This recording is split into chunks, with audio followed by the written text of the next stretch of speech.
और फजल रहमान की कीमत नहीं बढ़ानी चाहिए। ये सिर्फ 3 महीने पहले कह रहे थे।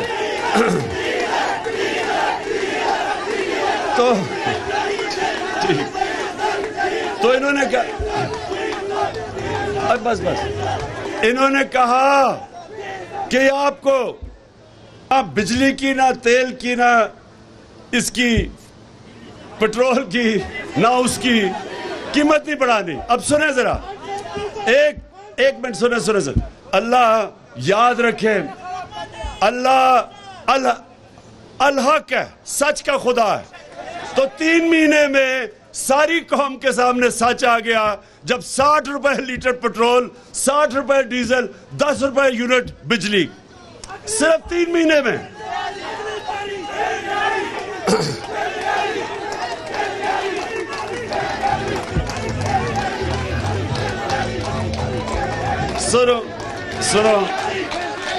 सुनो और अभी यही नहीं, सिर्फ अभी ये सिर्फ डीजल, पेट्रोल और बिजली नहीं बढ़ी, अभी मजीद और बढ़नी है। इनका वो जो फाइनेंस मिनिस्टर है उसने आगे कहा जी अभी कौम को कि अभी इश्क के इम्तिहान और भी हैं, अभी और महंगाई आपके ऊपर आने वाली है। सिर्फ वो ही नहीं बढ़ी, घी की कीमत किधर गई है? कभी पाकिस्तान की तारीख में ऐसे घी की कीमत बढ़ी है? उसके बाद आटा, चीनी, यानी एक चीज, चावल, जो भी चीजें आम आदमी खाने, सब चीजें बढ़ गई। और ख्वातीन को तो बेहतर पता होगा कि किस तरह चीजें बढ़ी हैं। अब मेरा आप सबसे, पाकिस्तान के मजदूरों को मेरा पैगाम है,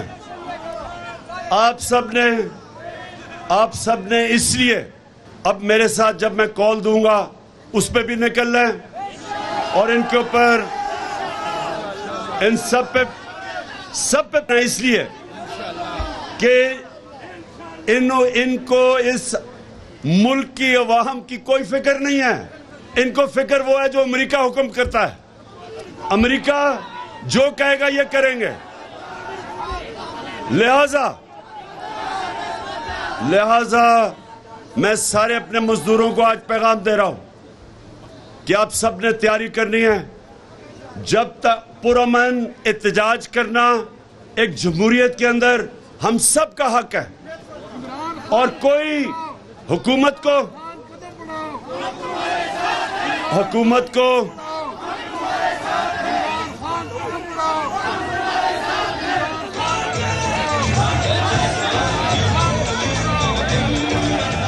तो दो चीजें आखिर में जरा सुने, दो चीजें। एक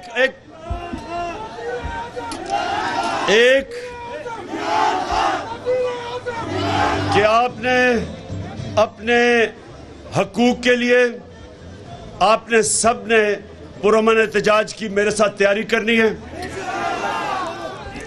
अगर हम कोरोना के दौरान हम लोगों को पैसे दे सकते थे, हमें पता था निचले तबके को मुश्किल में है, अगर हम 1.5 करोड़ खानदान को 12,000 रुपए दे सकते थे, तो इस मुश्किल वक्त में जब हर चीज महंगी हो गई है, ये इस हुकूमत की भी जिम्मेदारी है कि ये इसी तरह निचले तबके को, निचले खानदानों को पैसे दे, 12,000 दे जिस तरह हम देते थे, ताकि लोगों के ऊपर बोझ कम हो।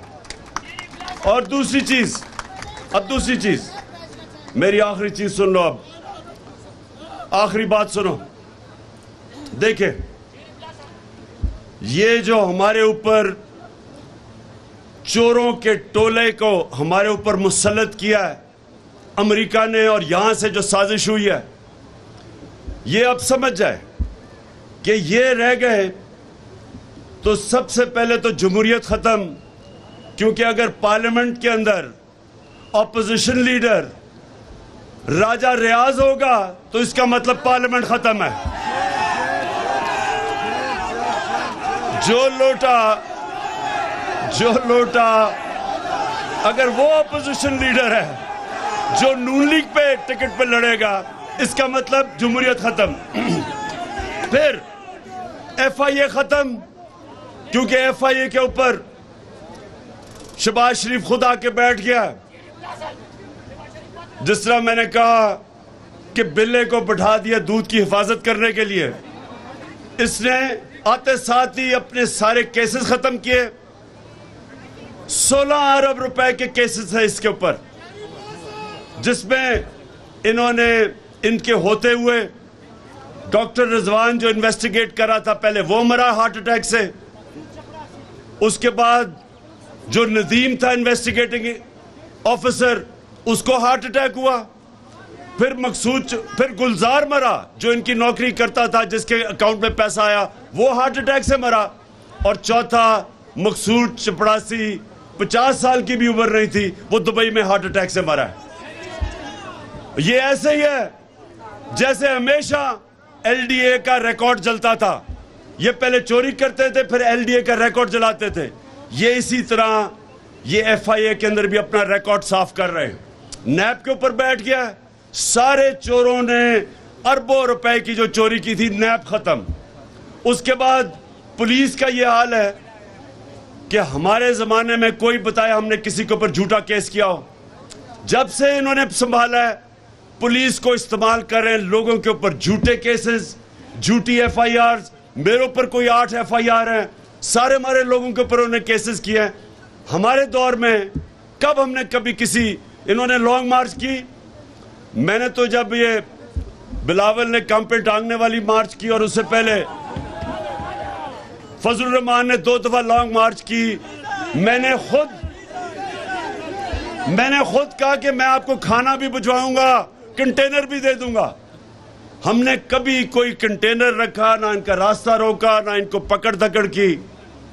इन्होंने सहाफियों के ऊपर जो कर रहे हैं, आज जो सहाफत की आजादी है वो खतरे में है। एफआईआर्स काटी जा रही हैं। वो सहाफी जो सच बोलते हैं उनको भगाया हुआ है, उनकी नौकरियां खत्म की जा रही हैं। हमारे जमाने में हम फेक न्यूज की बात करते थे, यहां ये मुंह बंद कर रहे हैं सहाफत का। फिर मीडिया हाउसेस को पैगाम जा रहे हैं कि तहरीक इंसाफ की कवरेज ना करो। और फिर जो ब्यूरोक्रेसी है उसमें करप्ट लोगों को ऊपर लेके आ रहे हैं। तो ये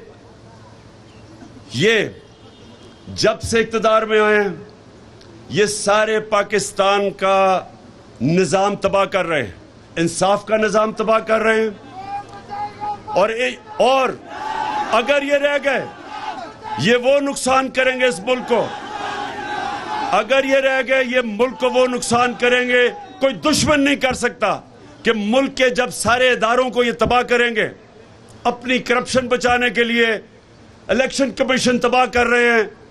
इलेक्शन कमीशन को इलेक्शन रिग करके, धांधली करके अपने आप को मुसल्लत करना, कोई भी पाकिस्तान का इदारा ये नहीं छोड़ेंगे।